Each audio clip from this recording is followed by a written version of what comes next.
Kang Teteh kalau apa open camp supaya bisa lebih kenal sama Kang Teteh lainnya, mangga dipersilahkan. Untuk itu kebetulan pemateri kita sudah hadir di tengah-tengah kita.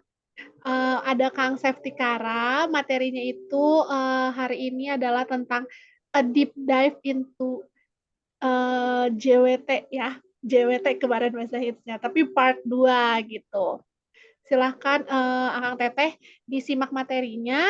Langsung saja saya serahkan kepada pemateri kita, Kang Septikara. Kepada Kang Septikara dipersilahkan. Mangga Kang, boleh open cam dan share screen.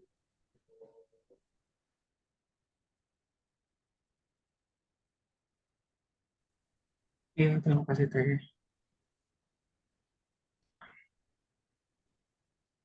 Sebentar, belum dibuka.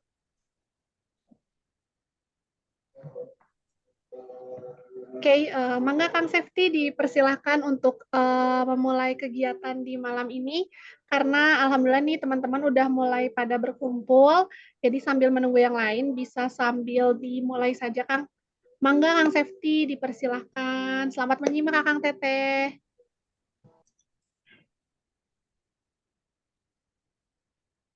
Yang saya share udah kelihatan? Sudah Kang. Nah, oke. Bismillahirrahmanirrahim. Assalamualaikum warahmatullahi wabarakatuh. Perkenalkan, nama saya Safety Kara sebagai backend developer di 79. Saya di sini ingin melanjutkan materi yang kemarin, tapi di sini materinya itu lebih terfokus ke JWE.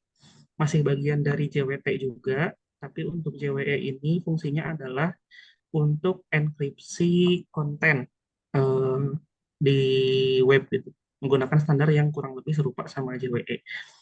Nah, kita lanjut aja. Jadi, apa itu JWE? JWE itu adalah kepanjangannya JSON Web Encryption, yang di dalamnya itu ada kelebihan tersendiri dibandingkan JWT. Kelebihannya itu dia bisa memproteksi data. Jadi datanya itu eh, kelebihan dari JWT-nya, JWT kemarin ditunjukkan itu payloadnya masih bisa dibaca ya karena cuma di encode to base 64. Nah, kalau yang JSON Web Encryption ini, dia itu datanya udah terproteksi sama semacam password, jadi nggak bisa dibaca sembarang orang. Nah, kemudian datanya juga tidak bisa diubah-ubah karena dia menggunakan eh, mekanisme yang sama kayak JWT. Di sana ada signing-nya. Nah, kemudian untuk JSON Web Encryption ini juga bisa digunakan untuk dengan beberapa metode yang bisa memenuhi berbagai kebutuhan untuk enkripsi gitu. Nah, metode yang pertama itu JWE support untuk encryption symmetric, kemudian support juga untuk encryption asymmetric yang menggunakan dua key, dan support juga untuk encryption end-to-end. Untuk encryption symmetric sendiri itu adalah jenis enkripsi yang menggunakan satu key. Biasanya kita sebut itu istilahnya password. Nah, kalau misalnya yang asymmetric, dia itu menggunakan 4 key. Itu sebenarnya 4 key itu password juga, tapi untuk passwordnya itu dua lapis. Jadi ada public sama private. Yang public itu dia untuk mengencryptnya, dan private itu dia untuk nge-decryptnya. Kemudian di sini support juga end-to-end. Kalau untuk yang end-to-end itu campuran dari kedua metode di atas, yang asimetrik sama simetrik. Nah, kemudian di sini ada contoh bentukan dari JWE. Dibandingkan sama JWT yang kemarin, untuk JWE ini dia segmennya lebih banyak, ada 5. Segmen-segmen itu adalah yang pertama ada headers. Untuk isinya dia kurang lebih sama kayak JWT, jadi di situ ada definisi algoritma yang dipakai, jenis enkripsi yang dipakai, dan sebagainya gitu. Nah, kemudian di sini ada encryption key, encrypted key. Untuk encrypted key ini nih, dia disediakan khusus untuk eh, jenis algoritma QWrap. QWrap itu fungsinya kalau misalnya kita mau bertukar kunci gitu antara satu klien dengan klien yang lain. Nah, terus di sini ada initialization factor. Fungsinya itu dia kayak nonce. Nonce itu jadi suatu angka yang kita pakai, angkanya itu random. Nah, itu tuh untuk ngacak-ngacak hasil enkripsinya gitu. Jadi hasil enkripsinya setiap kita generate hasilnya beda, nggak akan sama. Nah, terus di sini ada ciphertext. Untuk ciphertext ini bisa dibilang payloadnya. Kalau misalnya kita bandingkan dengan yang di JWT, tapi untuk ciphertext ini bukan cuma di encode base 64, tapi dia diproteksi juga. Nah, kemudian di sini ada authentication tag. Untuk authentication tag ini, dia sama kayak signatur di JWT.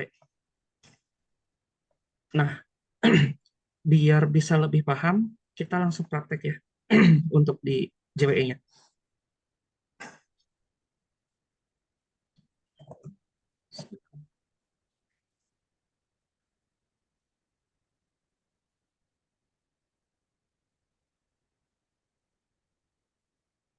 Nah, pertama saya mau ngejelasin dulu nih tentang struktur dari JWE berdasarkan metode-metodenya tadi yang tiga, yang ada symmetric, asymmetric, dan end-to-end encryption. Apa masing-masing itu bedanya gitu.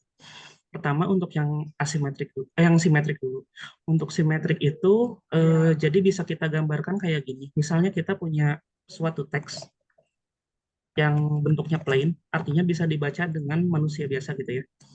Dia bisa dibaca normal. Kemudian kita punya suatu key yang namanya password. Nah, untuk proses enkripsinya sendiri, nanti dia itu dilakukan di sini, menerima plain text dan password, kemudian nanti akan menghasilkan eh, eh, yang namanya ciphertext.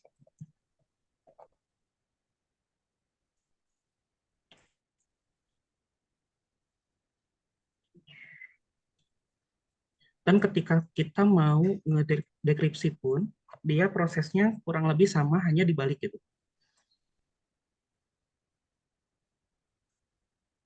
Jadi nanti yang kita masukkan itu adalah ciphertext-nya. Kemudian di sini ada proses dekripsi. Kemudian hasilnya nanti adalah plain text. Inputnya itu hanya password. Ini adalah untuk yang proses bentukannya simetrik.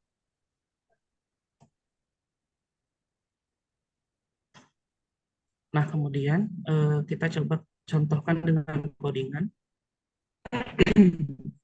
Bentar, nanti dulu share screen.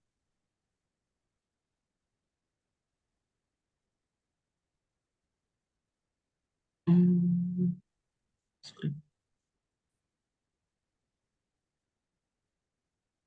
Nah, kita coba contohkan dengan codingan. Jadi di sini saya udah ngebuatin satu codingan yang dia nge-enkripsi dengan simetrik. Nah, di sini dicontohkan, jadi saya punya dua API. Ada API encrypt sama decrypt. Tapi ini sebagai contoh aja ya. Jadi kalau misalnya kita di dunia nyata, di implementasi yang asli, eh, kayak gini tuh nggak boleh. Jadi kalau kita encrypt, encryptnya itu harus di mesin sendiri, nggak boleh lewat API.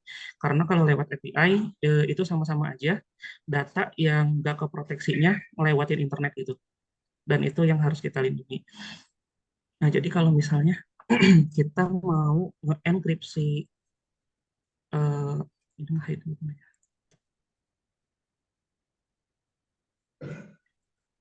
Nah, Nah, misalnya kita mau mengenkripsi yang pakai simetrik, yang dibutuhkan itu adalah password. Di sini saya coba buat passwordnya itu menggunakan SH256 dan passwordnya itu dicantumkan di sini. Jadi seandainya kita mau nge-encrypt, passwordnya itu harus ada di masing-masing device yang bisa nge-encrypt sama nge-decryptnya gitu. Jadi kalau misalnya sistemnya kayak gini, ada API sama web frontend, di frontend-nya harus ada password, di backend-nya juga harus ada code yang sama. Nah, di sini pertama saya contohin dulu ngirim data ke API yang encrypt. Misalnya isi datanya something. Nah, dia hasilnya kurang lebih kayak gini. Dia ada 5 segmen, kayak yang tadi disebutkan. Jadi ada headers, terus ada encrypted key, terus ada EV, effect, terus ada payloadnya, sama ada signaturnya. Nah, ini kalau misalnya kita kirim ke yang decrypt,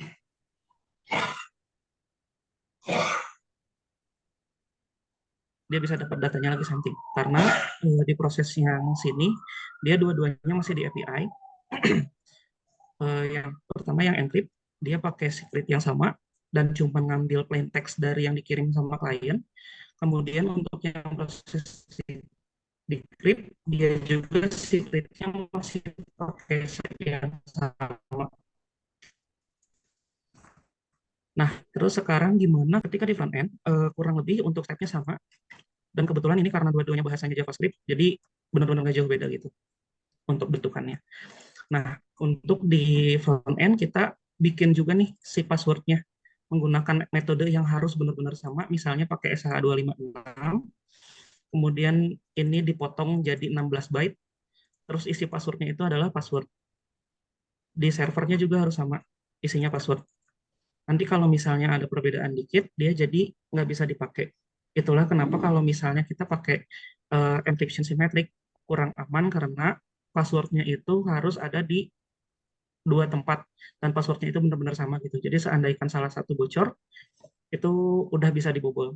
Istilahnya kayak gitu. Nah, di sini kita buat ada suatu password di front end juga. Nah, kemudian di sini dicontohkan front end-nya itu akan ngehit ke eh, endpoint yang tadi yang encrypt, ngirim datanya sama something.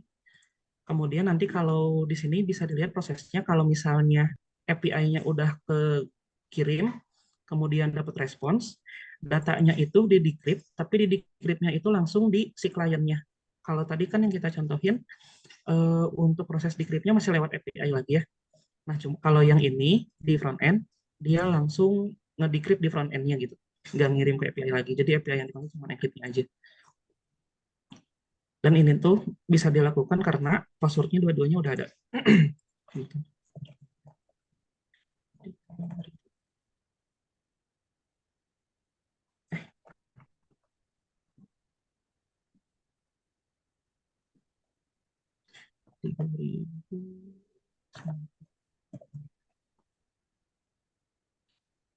Nah, bisa dilihat di sini, setelah dikirim, dia itu akan di-set data ke state yang namanya data, dan datanya akan di-output. Nah, di sini udah berhasil, dia message-nya jadi something gitu, bukan yang masih ke encrypt.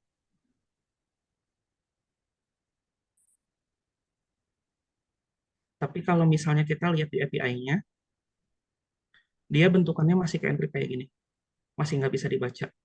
Artinya, kalau misalnya kita sudah implementasi enkripsi kayak gini, misalnya nih, ketika kita ngirim data, terus diambil di tengah-tengah, istilahnya man in the middle attack gitu. Nah, itu tuh nggak akan bisa dibaca sama orang yang di tengahnya itu, kecuali orang yang di tengahnya punya password yang sama juga. Jadi kalau misalnya passwordnya bocor, nah itu baru bisa dibaca. Nah, itu untuk menanggulangi hal itu, ada juga metode enkripsi lain, namanya yang asimetrik. Untuk asimetrik sendiri, sebenarnya kalau secara konsep dia nggak jauh beda sama yang simetrik. Bedanya adalah penggunaan key-nya. Nah, di sini kita coba gambarkan yang asimetrik.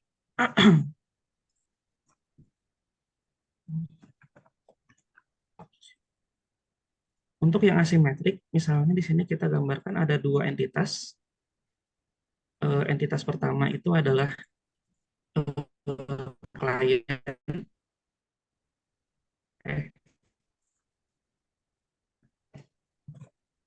dan entitas kedua. Nah, nanti di klien dan server itu masing-masing akan mengenerate satu key pair. Jadi key pair itu dia ada private key sama public key.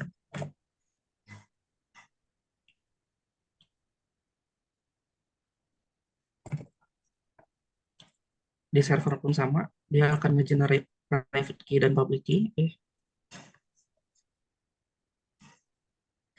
Nah, nanti key pair ini eh, masing-masing publiknya itu akan ditukar satu sama lain gitu.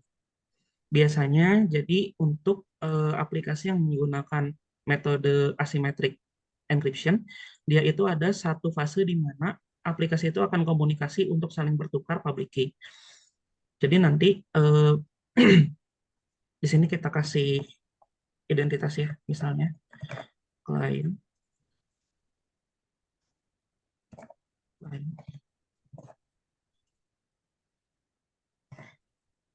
server,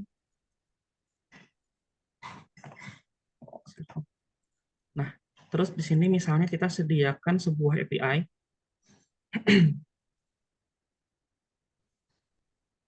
API-nya ini kita sebut aja exchange. Nah, di proses exchange ini, nanti klien itu dia akan nge-trigger untuk ngirim eh, public key. Gitu ya. Klien akan nge-trigger untuk ngirim public key. Kemudian nanti diterima server. Nah, servernya ini akan merespons dengan public key punya server.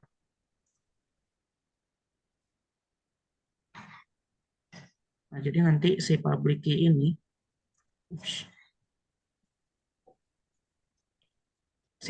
nanti akan disimpan di sisi klien. Jadi nanti yang disimpan sama klien itu ada 3, dan yang disimpan di server itu ada 3.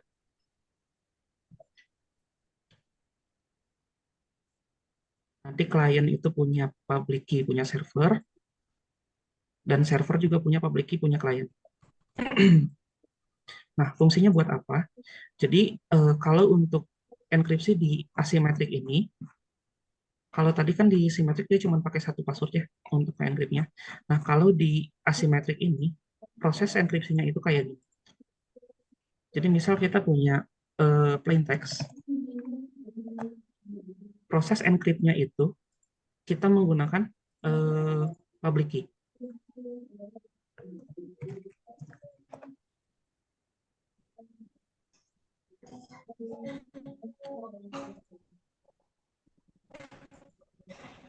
Kayak gini.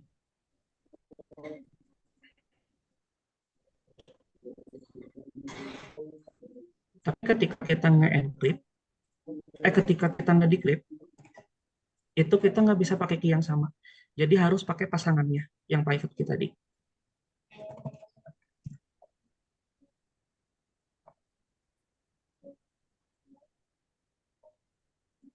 Nah, di sini ciphertext.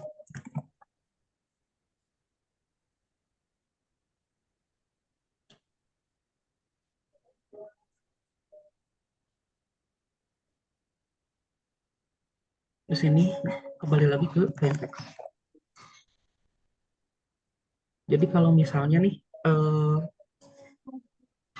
dalam keadaan public key-nya bocor gitu ya, tetap aja orang yang punya public key itu nggak akan bisa ngebaca datanya, karena data ini tuh cuma bisa didekripsi pakai private key. Jadi kenapa disebut private? Karena yang private key ini yang benar-benar harus diproteksi. Tapi kalau si public key dia bebas mau dikirim kemana aja gitu. Nah sekarang gimana caranya kalau misalnya dia itu pakai 2 set public key sama private key. Kalau ini kan dia cuma 1 ya. Nah itulah kenapa tadi ada pertukaran key di klien sama server. Jadi nanti kalau misalnya proses yang klien servernya ini tuh di expand lagi, kurang lebih kayak gini.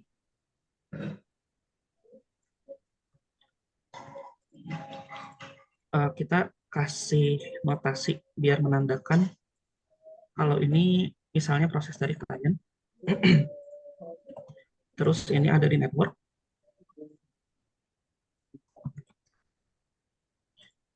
terus ini ada di server. Nah, pertama, kalau misalnya klien itu mau ngirim data ke server, dia itu harus nge-enkripsi datanya pakai public key punya server. Kenapa pakai public key punya server? Karena untuk ngedekripsi tadi kita perlu private key kan. Sedangkan private key yang ada di server itu cuma private key punya server sendiri. Nggak ada private key punya klien. Jadi kita harus nge-enkripsi menggunakan public key punya server juga. Nah, kemudian nanti ketika dia melewati network, dia dalam keadaan tercipher atau terenkripsi, jadi nggak bisa dibaca. Nah, kemudian nanti sama server ketika mau ngebaca data dari kliennya, dia pakai eh, private key punya server juga untuk enkripsi. Nah, terus misal udah Pas selesai nih si prosesnya. lanjut nggak ada isinya, cuma 17 orang, 20 Misalnya di orang, sini ada 20 proses. orang nih, siapa aja. Nah, terus ngembaliin respons gitu ya.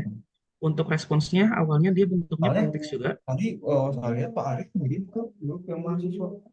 Ini ada nih kayak Aulia Rizky Rizaldi, Iya. Alifah Dia bentuknya Zahra, plain text juga. Mulyadi Kamsul, Nadila nih, nggak kenal. Mata apa gitu. Tapi prosesnya dia jadi dibalik.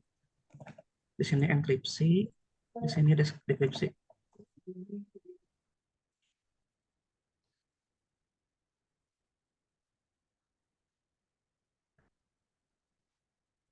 Nah, ini untuk yang respons.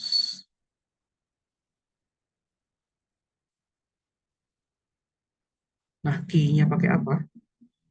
Ini kebalikan dari yang ketika request. Jadi nanti dia di sini bakal nge-encrypt pakai public key punya klien.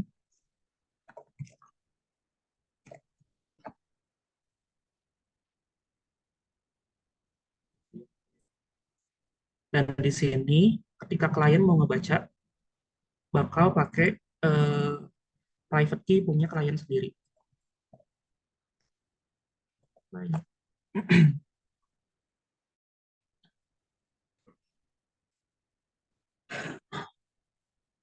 key. Nah, jadi kurang lebih kayak gini untuk prosesnya. Jadi ketika di network,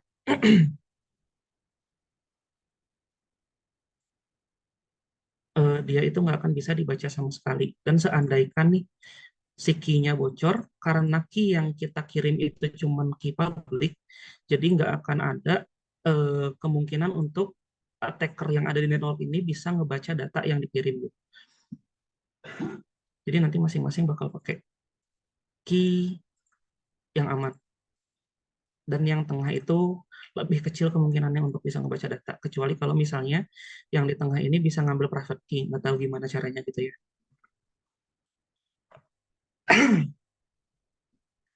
Bentar, ini dengan request.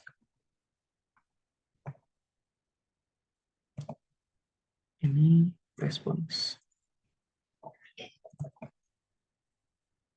Ini proses. Kayak gitu. Nah, sekarang kita coba contohin lagi di codingan. Kalau untuk di BE-nya, jadi kita itu perlu menyediakan suatu mekanisme.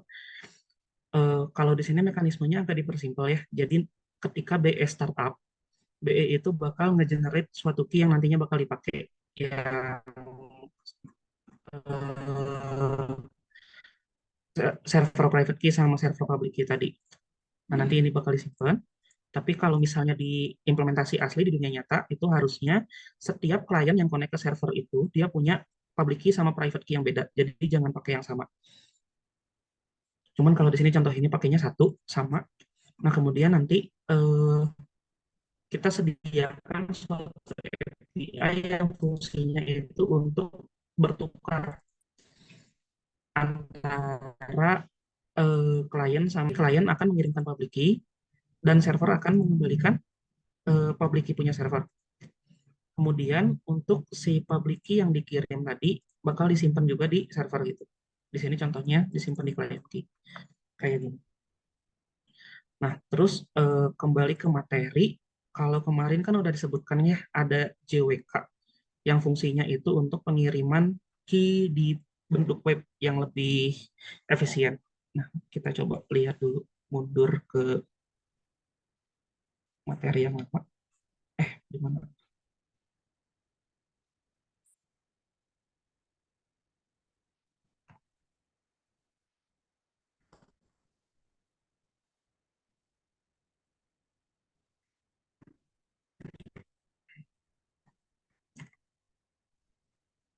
Nah, yang JWK ini.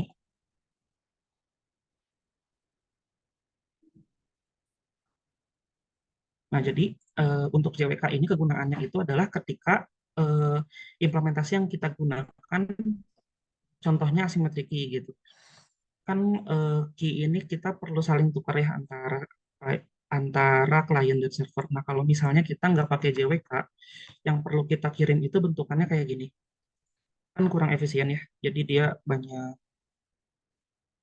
yang aneh-aneh lah gitu. Dan kita nggak bisa ngerti fungsi key-nya itu buat apa. Ketika kita pakai JWK, di sini bisa ada definisinya. Key yang kita kirim itu key apa? Apakah private kah ataukah public kah? Terus key-nya apakah bisa dipakai buat encrypt atau dia cuma bisa dipakai buat eh, signatur misalnya gitu. Kok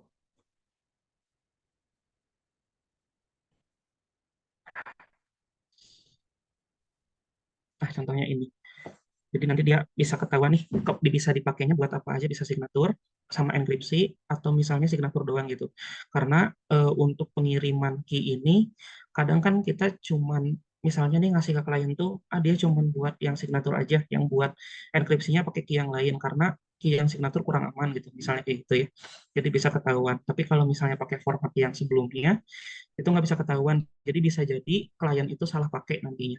Dan kalau salah pakai gitu, ada dua kemungkinan antara error atau aplikasinya jadi kurang aman. Nah, di sini bakal dicontohin juga proses exchange-nya. Contoh di sini, eh,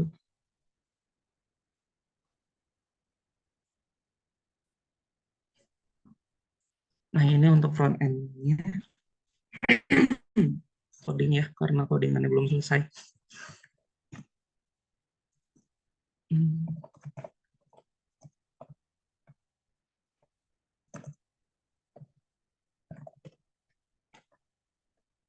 Jadi kita bakal nyimpan di kliennya server key, sama ID server juga nyimpan private key.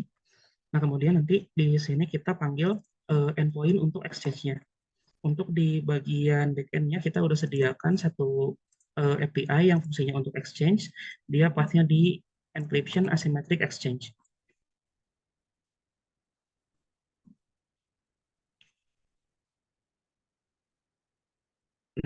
Di encryption asymmetric exchange ini kita kirimkan public key-nya punya klien, punya sendiri. Hmm, hmm, hmm, hmm, hmm. Kemudian public key-nya kita ngambil dari key pair.public. Nah, ini bentukannya harusnya udah JWK. Key-pair.public. Kemudian kirim ke exchange. Dan nanti kalau misalnya udah dapat respons, eh, responsnya itu harusnya bentukannya JWK juga dari servernya. Oke.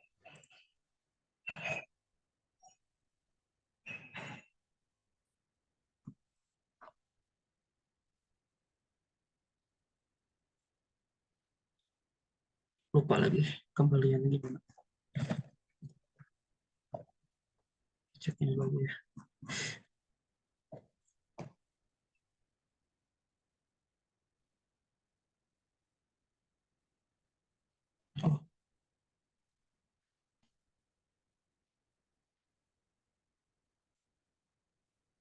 Oh, ups.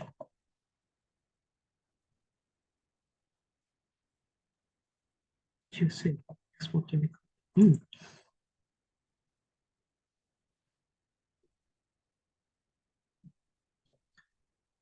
Hmm. Key, private key, public key.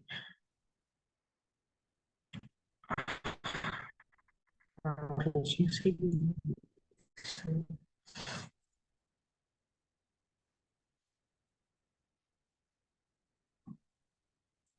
ekspor. Oke. Berarti karena di sini ada kejanggalan, harusnya bisa sih. Jadi kayaknya di skip dulu untuk contohnya.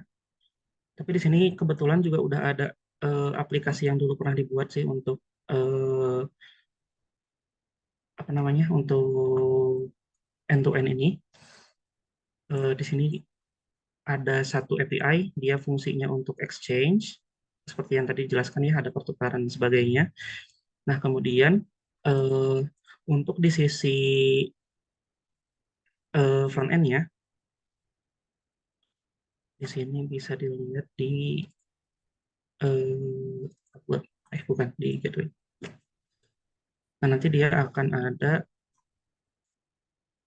bentar, yang mana lagi? Akan ada suatu fase di mana ketika dia baru startup, dia itu bakal langsung bertukar tuh sama si servernya. Jadi nanti ketika startup itu dia udah siap lah key-nya antara server sama klien. Jadi sebelum mereka bisa komunikasi apapun lewat API, itu tuh perlu ada ininya dulu, perlu ada apa namanya? Perlu ada si key-nya dulu buat nge-encrypt. Jadi nanti ketika mereka udah komunikasi pakai API, semuanya dalam keadaan aman gitu, nggak akan bocor. Saya lupa bagian yang mana. Oh, ini. Nah, jadi di sini eh, di sini bisa dilihat dia ada bagian exchange-nya ketika baru startup. Nah, terus nanti hasil dari key yang di exchange-nya itu bakal disimpan di local storage kalau misalnya kasusnya di sini. Dan nanti untuk setiap klien startup, mereka itu punya ID masing-masing yang mengidentifikasi aku itu harus pakai key yang mana sih. Nah, untuk si identifier-nya itu di sini pakai XMWSID.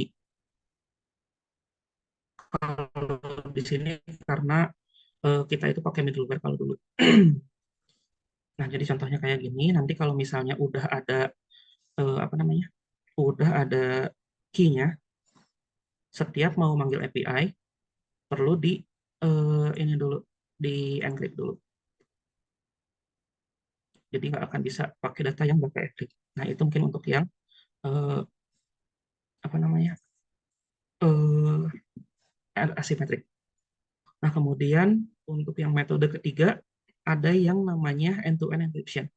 Untuk yang end-to-end encryption ini dia sebenarnya lebih kompleks dari kedua yang tadi, dan dia itu pakai campuran dari metode asimetrik dan simetrik. Nah, kalau misalnya digambarkan kurang lebih, jadi misal eh, tapi di sini kasusnya adalah kliennya dua. Karena untuk arti dari end-to-end sendiri, itu tuh fungsinya adalah untuk komunikasi dari satu end atau satu klien ke endpoint yang lain atau klien yang lain. Jadi bukan antara klien sama server ya. Kan kalau yang tadi untuk yang asimetrik ini, dia antara klien dan server. Nah, kalau misalnya fungsi untuk yang end-to-end ini, dia antara klien dengan klien. Agar mereka ketika komunikasi, eh, server pun bahkan nggak bisa baca data yang mereka kirim gitu. Contohnya kayak yang di WhatsApp gitu implementasinya. Nah, nanti di sisi server itu seperti biasa akan ngebuat key, tapi key-nya itu bukan private atau public, tapi dia bentukannya adalah eh, primes sama generator. Fungsinya buat apa? Jadi nanti primes dan generator ini adalah kayak semacam parameter lah, biar bisa nge-generate key di sisi klien. Tapi sebelum itu juga klien bakal ngebuat key. dia nanti bakal ngebuat key masing-masing, client 1 public key sama private key.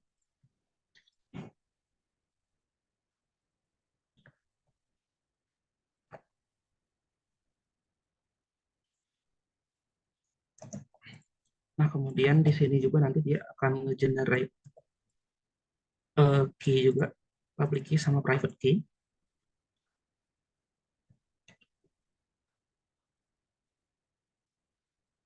Wih.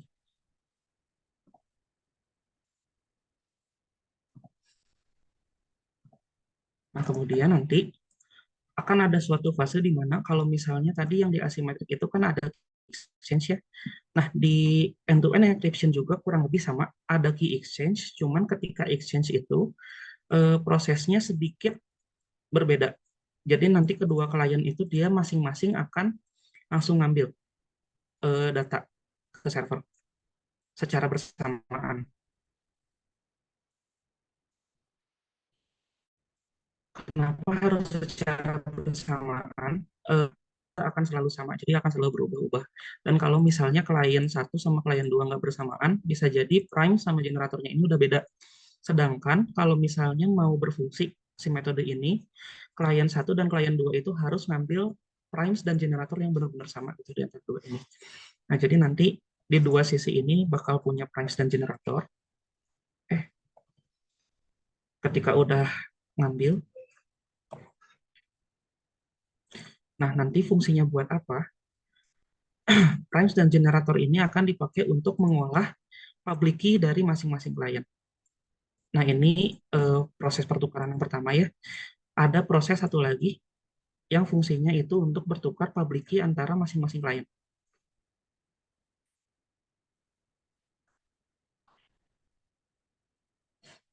Nah, jadi nanti klien juga dia bakal saling tukar key.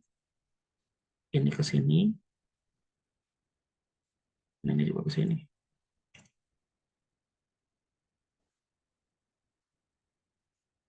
Gitu.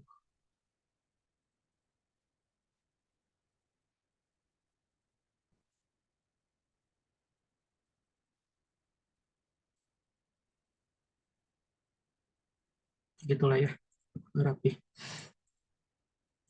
Nah, jadi nanti salah masuk, salah nunjuk. Nanti public key dari klien 2 bakal dikirim ke klien 1 dan public key klien 1 juga bakal dikirim ke klien 2. Nah, kemudian nanti setelah proses ini eh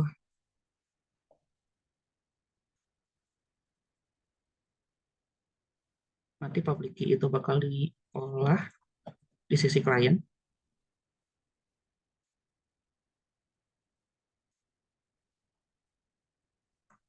Bakal diolah di sisi klien. Nah, kemudian dari hasil olahan ini nanti itu akan ada satu key baru yang bakal kita gunakan untuk enkripsinya. Jadi untuk yang end-to-end ini, kita enkripsinya nggak pakai public key atau private key, tapi key yang nanti dihasilkan dari proses tambahan ini. Nah, misalnya di sini ada suatu proses ya, yang ngolah primes, generator, sama public key. Ini masuk, terus ini masuk juga, ini masuk juga. Di sini kita sebut aja calculate ya. Calculate. Nah, nanti dari hasil kalkulasi ini bakal menghasilkan satu key baru.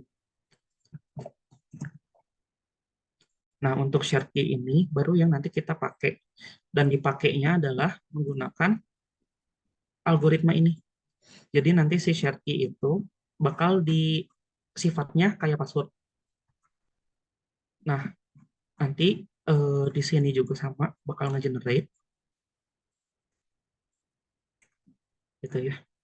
Gak usah detail gambarnya. Bakal hasilnya ada share key juga.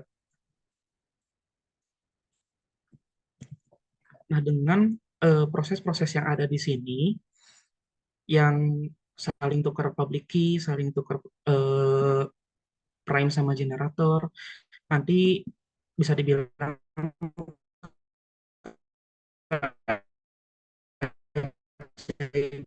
software gitu ya. Nanti hasil dari key-nya itu sama public key sama private key punya klien. Tapi nanti klien satu dan klien dua itu bisa secara nggak langsung dapat password yang sama, tapi tanpa ditentukan dulu passwordnya itu apa. Jadi semuanya itu bisa dibilang prosedural, dinamis. Setiap nge-generate dia ada password baru, tapi si klien satu sama klien dua itu nggak saling tahu public key sama private key masing-masing, dan server juga nggak akan tahu apapun yang ada di sini. Gitu. Jadi ini untuk end-to-end dia lebih aman. Kalau misalnya kita mau komunikasi antara satu klien dengan klien yang lain tanpa server harus tahu. Nah, cara kerjanya gimana? Di sini saya sempat buatin contoh. eh,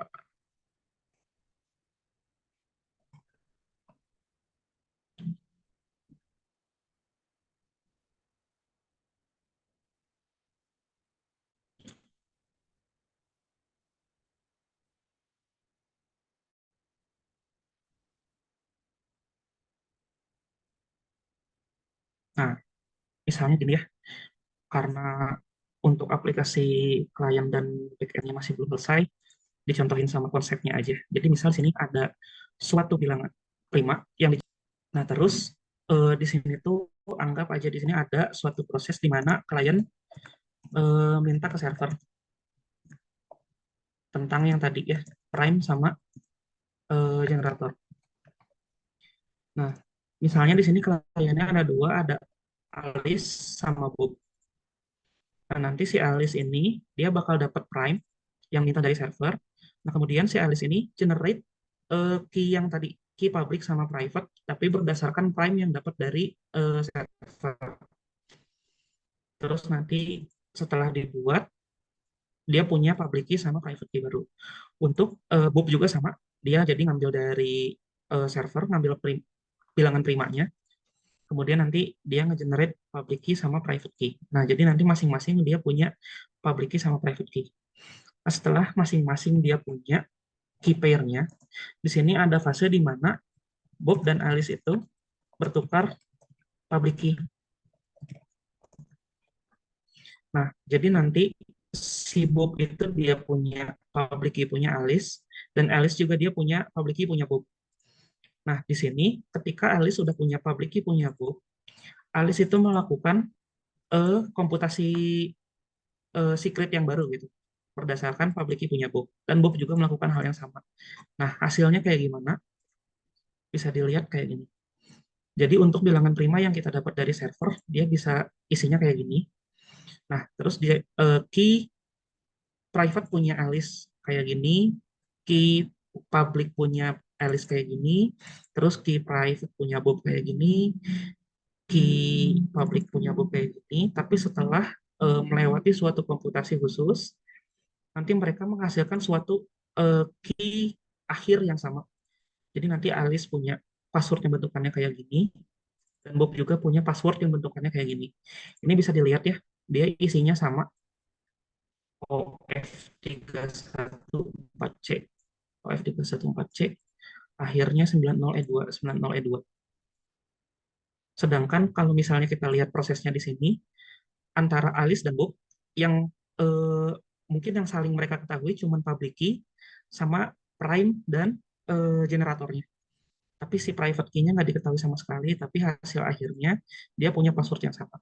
Nah, itu yang nanti passwordnya itu bakal dipakai di eh, enkripsi simetrik. Untuk enkripsi simetriknya, metodenya sebenarnya sama aja sih kayak simetrik yang biasa.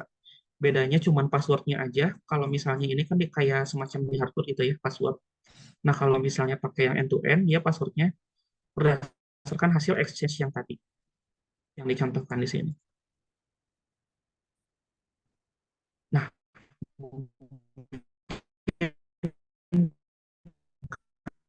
kayak gitu. Itu untuk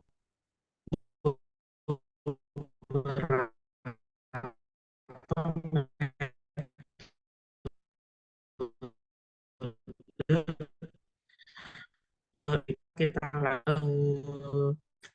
apa namanya di JE.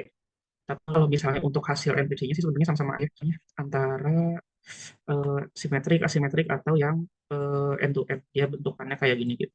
Bedanya dari cara kita mengelola passwordnya aja biar lebih aman.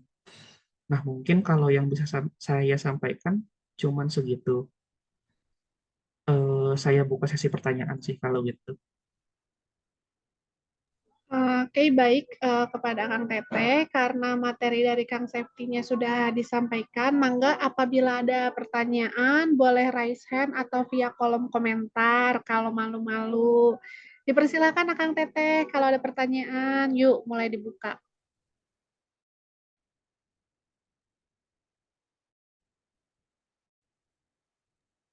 Dari Kang Rudi, barangkali apakah akan ada pertanyaan, Kang Rudi?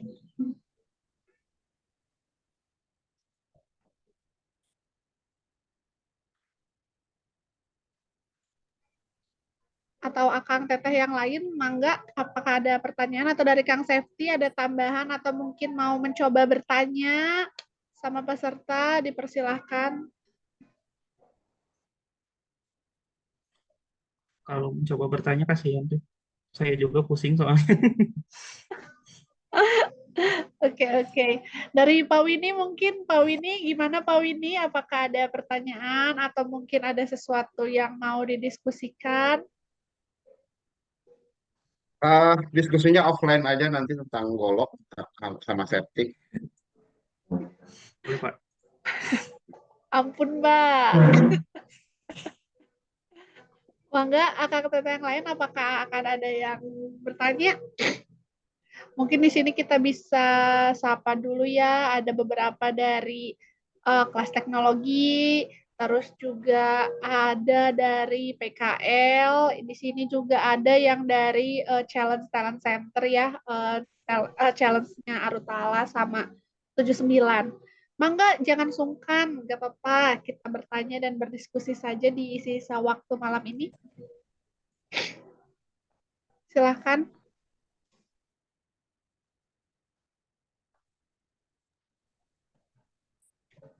Kang Andi mungkin, atau Kak Nadila, Kak Ferry, mangga boleh silahkan. Dari Kang Safety kalau ada yang mau ditambahkan atau mau lempar topik untuk diskusi, mangga boleh silahkan.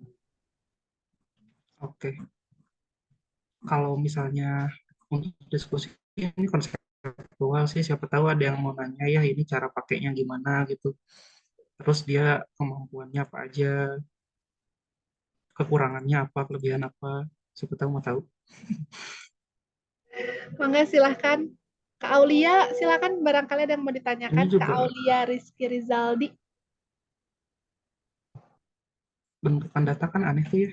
Siapa tahu ada yang mau tanya kamu, Oh iya, ada Kang data Arif. apaan sih itu? Tadi ada Kang Arif, tapi sepertinya menghilang. Kak Dias, apakah ada yang mau ditanyakan? Mangga.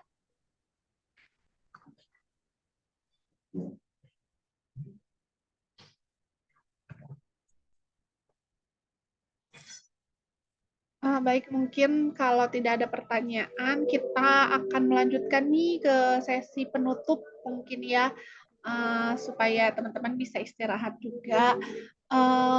Boleh Akang Teteh open cam dulu sambil menunggu Akang Teteh open cam, kita mau dokumentasi. Kang Safety, barangkali ada tambahan? Kalau dari saya cukup ya. Ya, cukup Itu ya. aja. Oke, mangga Akang Teteh silahkan open cam dulu ya sebentar untuk dokumentasi. Yuk, boleh.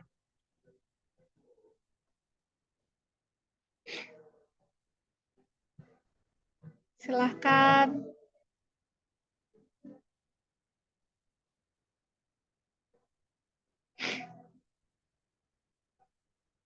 Kang Rudi kayaknya curiga lagi ramean nih. Tim onsite boleh dong. Oh sendiri, asa tadi Mbak, asa ada suara yang lain. Di luar. Oh, Maafin tadi bocor ya suaranya. Ada ngobrol di sini. gak apa-apa, biar kita tahu apa namanya keseruan onsite ya di sana. Ternyata bisa nonton sharing session bareng ya, salah satunya. Nah, Oke. mangga kita tunggu untuk open cam semuanya. Silahkan, Akang Teteh.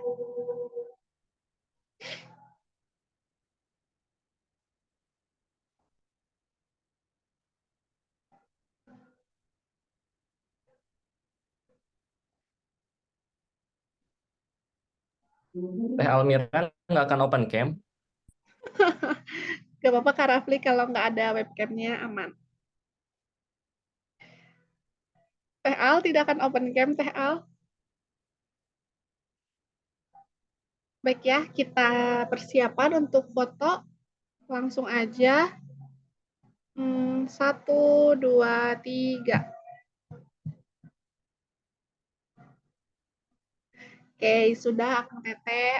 Terima kasih. Mungkin untuk pertemuan di hari ini kita cukupkan dulu. Terima kasih juga atas kehadiran Akang Teteh. Selamat melanjutkan aktivitas kembali. Semangat untuk yang onsite. Teman-teman, Kang Rudi itu bisa jadi salah satu motivasi onsite. Ternyata bisa seru-seruan juga sambil onsite ya. Karena ngekosnya bareng ya Kang ya sama yang lain. Iya, bareng di sini berempat. Oh, siapa aja Kang? Saya, Ray, Aulia, dan Friska. Oh, I see, bareng-bareng. Baik, kalau begitu semangat, sehat-sehat Kang Rudi dan teman-teman yang onsite di sana, baik yang sedang di Bandung ataupun di Jakarta, semuanya sehat-sehat, Kang Safety sehat-sehat, hatur nuhun juga Kang Safety, hatur nuhun Akang Teteh semua, saya cukupkan, saya tutup. Terima kasih. Assalamualaikum warahmatullahi wabarakatuh. Waalaikumsalam warahmatullahi wabarakatuh. Turnuhun semuanya. Jadi Assalamualaikum duluan ya. warahmatullahi wabarakatuh. Ya, nuhun Pak. Sami-sami.